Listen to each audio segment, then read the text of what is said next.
this music thing's been my life. I mean, it was interesting. I was going to join Duntroon. My cousin, who was in this fairly well-known band in Australia, visited us at home one day and said to me, what are you doing with your life? I said, with all my pimply-faced aggression, I'm going to Duntroon, going to Officer Cadet School. He said, no, mate, just give up the army, buy a guitar, get into rock and roll. So the next day, we were living in Goondiwindi, the next day we drove to Toowoomba and bought a guitar.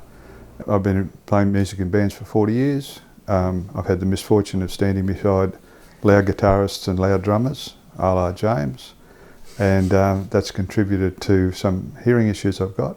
I certainly have tinnitus as well, so it had interfered with my musical appreciation. A bit of a headphone nut. I've got 7 at last count, so I was intrigued. I was out to dinner with my neighbour, and Brisbane's a relatively small community, but he'd mentioned, and a number of other people I'd heard talking about it, these headphones, which initially I thought, oh, here we go, another set of headphones, can't be as good as my Shores or whatever. This was the first iteration, and quite frankly, I was just blown away.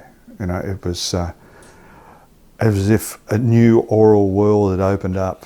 I was hearing stuff that I hadn't heard for years. I was hearing little rim shots from Charlie Watts in Rolling Stones songs, and very high lead guitar lines. In fact, there's a story there. When I used to do my recording, I'd make this magnificent thing, I thought, and I'd have friends come over and they were saying, gee, that sounds really toppy. And what I'd been doing is that I'd been actually putting too much upper mid-range in the recording to compensate for the fact that I couldn't hear it.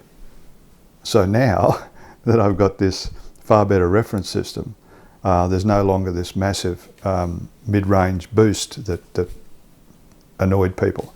So that's been fantastic, especially in the studio environment. I'm a true believer. I've tried to convince as many people as I possibly can. This has just, changed my aural experience. The only problem is when I'm not using them, I've got to go back to this thing that sounds like a speaker with a wet cloth over the top of it.